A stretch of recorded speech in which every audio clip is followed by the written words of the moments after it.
Brendan Dassey trial transcript day 4, page 82, continuation of Dr. Leslie Eisenberg's testimony. Additionally, the skull fragments were also taken to be x-rayed, and whenever any of those fragments showed something unusual and unexpected in x-ray, those fragments also received a nail polish color, but of a different color to distinguish them from the skull bone fragments that showed no unusual signs in x-ray. Additionally, it's my understanding that this copper-colored arrow pointing to the opening for what I believe is an entrance wound on this left side of the skull, this I believe was affixed or placed by staff from the Wisconsin State Crime Laboratory. And as a matter of fact, to whom did you refer these fragments for further radiological or metallurgic analysis? I had made contact with a forensic pathologist at the Middleton Veterans Memorial Hospital in Madison, a Dr. Michael Stier, S-T-I-E-R, who was able to set up an appointment for me to have these skull fragments x-rayed.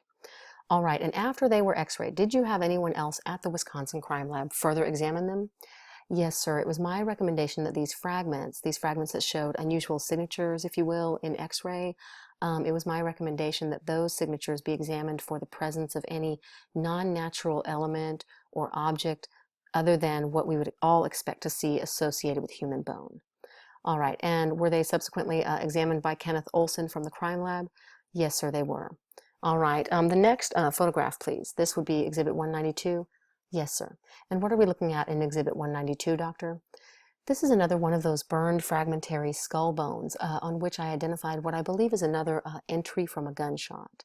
And which type of what part of the skull is depicted in Exhibit 192? What we are looking at here is a fragment from the back of the skull, the part of the skull you can feel when you rub your hand up and down above the nape of your neck. It's called the occipital bone, O-C-C-I-P-I-T-A-L. All right, and again, if you'd use the pointer, what was of interest or significance to you with respect to this occipital bone?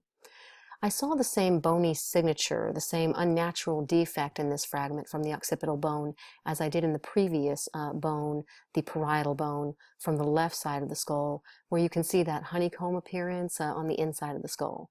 And here we are looking at the inner table, or the inside of the occipital bone, seeing the same kind of partial concentric defect with the exposure of the honeycomb portion or the intermediate portion of the skull bone, where the force of the entry actually blows a larger area or develops that cratering that I spoke about a minute ago.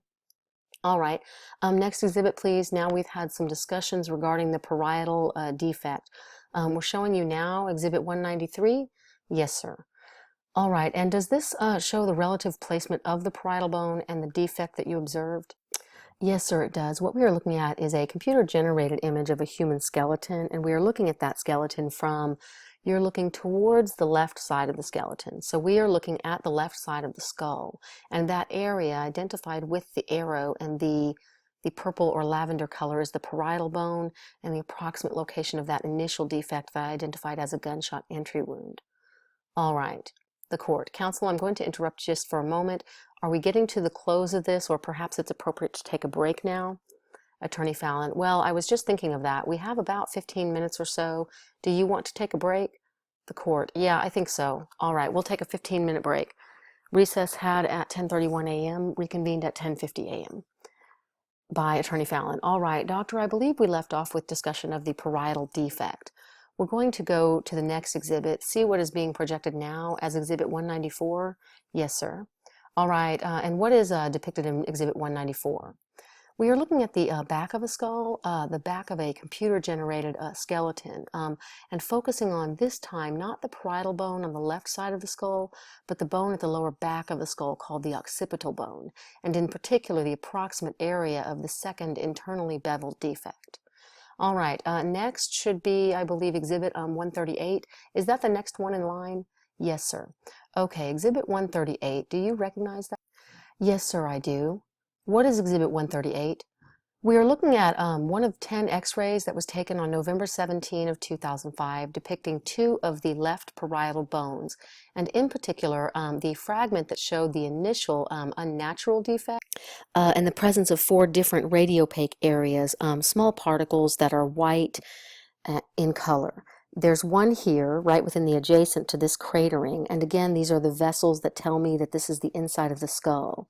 Here's another one of those bright white flecks, and there are two others.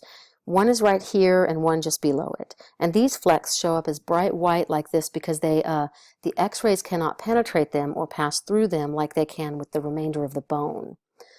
All right, now Mr. Olson from the crime lab has advised us that his findings were that they were, in this particular exhibit, traces of elemental lead. My question for you as a forensic anthropologist, is that a naturally occurring phenomenon in human skull tissue to your knowledge? It is absolutely not a naturally occurring defect and something I would never expect to see in bone that had not sustained a gunshot wound. All right, your next exhibit then is which one, please? 139, I believe. 139, yes. All right, directing your attention then to Exhibit 139, and in particular the fragment. There are 8 fragments. Your attention is directed to the fragment on the upper left-hand corner, that fragment that you have now circled. What is it that we're looking at there?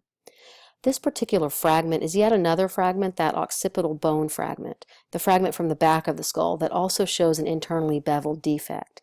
And in this case, adjacent to and within that defect are a minimum of 10 different areas, particles of this bright white again, which is of a substance different than the surrounding bone, radiopaque in that the X-rays cannot pass through them. And you said that was taken on November 17, 2005. Is that before you began your cranial refit efforts? Yes, it is, sir. Okay, and just so that we're clear, is that the inside or the outside of the occipital bone at the back of the skull that's being depicted? I do not know, because I do not believe the radiology technician who took this image indicated whether it was an anterior, front, or posterior back image, from what direction she was taking the image. Very well. Next, please. Should be, I believe, the last exhibit I have before me is Exhibit 195. Okay, very good. Now, I'm going to leave that on the screen for a moment and ask a preliminary question. Do the presence of the radiopaque, these impenetrable flecks, as it were, are they supportive in your mind of your diagnosis that the manner of death is homicidal violence? Absolutely, yes. And why is that, doctor? These non-naturally occurring particles that have been identified by the crime lab as having lead content would never be seen in bone that had not been subjected to gunshot trauma. All right, now of interest, I think, to many of us is this. Is there any way for you to determine, based on your examination of the remains, which entry defect, the parietal or the occipital, came first? No, sir, I cannot make that determination.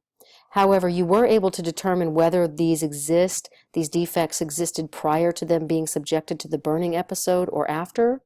Yes, absolutely, I could make that determination. And what could you determine? What is your opinion?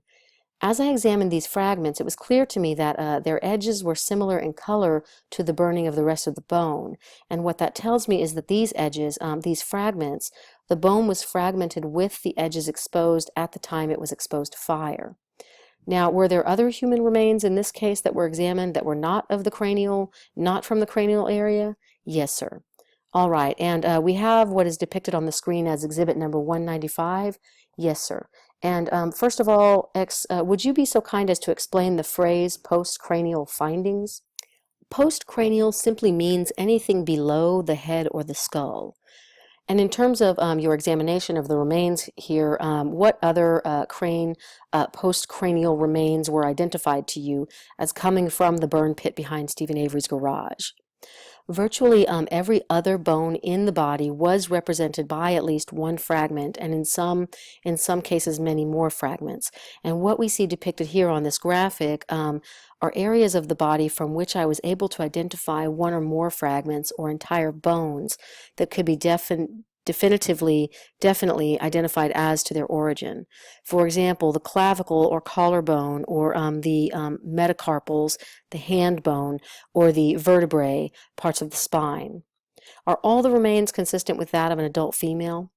Not every bone in the body will allow you to make a determination of age and or sex, but the fragments that were diagnostic or held that information for me to look at allowed me to confirm that these fragmentary burned remains, were those of an adult female.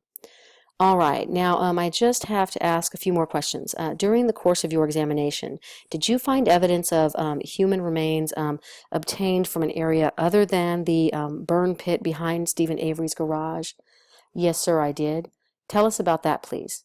There was a second location away from the burn pit and closer to the what was then referred to as the Dassey Yonda property. One of 4 burn barrels contained human bone fragments. All right, and just for the benefit of the jury, can you kind of tell us a little bit about what kind of human bone fragments were recovered from that area? Yes, sir. In the burn barrel identified as burn barrel number 2, there were burned human fragments from the spine, from the shoulder blade, or what we call the scapula, a possible hand bone fragment, what we call a metacarpal, and fragments of long bones that could have been from leg bones or from arm bones. I'm going to show you one other exhibit before we conclude. I'm going to direct your attention to exhibit, I believe it's 150, and do you recognize that? Yes, sir, I do. All right, and what is exhibit 150? 150 is a portion of burned human bone that was recovered with other smaller burned human bone fragments and fragments of dried or desiccated human muscle tissue. All right, and is this the fragment that you caused to be transferred to the crime lab for DNA analysis? That is one of the fragments that I transferred to the Federal Bureau of Investigation for DNA analysis. Now, in fact, there was a subsequent attempted analysis on a number of the fragments which you were unable to identify. Am I correct? There were fragments that whose origin I knew what bone they came from that were sent to the FBI DNA lab, but because of the extent of burning to those bones, they were not, in my knowledge, able to obtain a DNA signature. But they did obtain and the crime lab here in Wisconsin did obtain a DNA analysis from some of the fragments. I believe that's correct.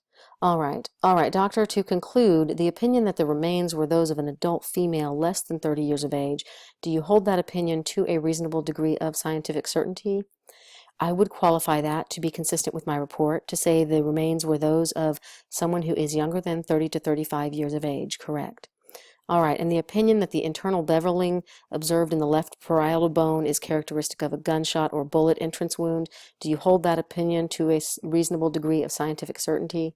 Yes, I do. The unnatural defect in the left temporal area of the skull is the result of a gunshot injury. The opinion that the internal beveling observed in the occipital bone left of the midline is characteristic of a gunshot or bullet entrance wound. Do you hold that opinion to a reasonable degree of scientific certainty? Yes, sir, I do. The opinion that the internal beveling observed in the left parietal bone and in the occipital bone occurred before the burning episode? Yes. Do you hold that opinion to a reasonable degree of scientific certainty? Yes, sir, I do. And finally, your opinion that the manner of death for this person was homicidal violence. Do you hold that opinion to a reasonable degree of scientific certainty? Yes, sir, I do. Attorney Fallon, we'd move into evidence the exhibits identified by Dr. Eisenberg. I believe they are exhibits 183 through 195 and exhibit 199. The court. Counsel, any objection? Attorney Freeman, no. Attorney Fallon, would tender the witness for cross. The court. There received. You may cross. Cross-examination by Attorney Freeman.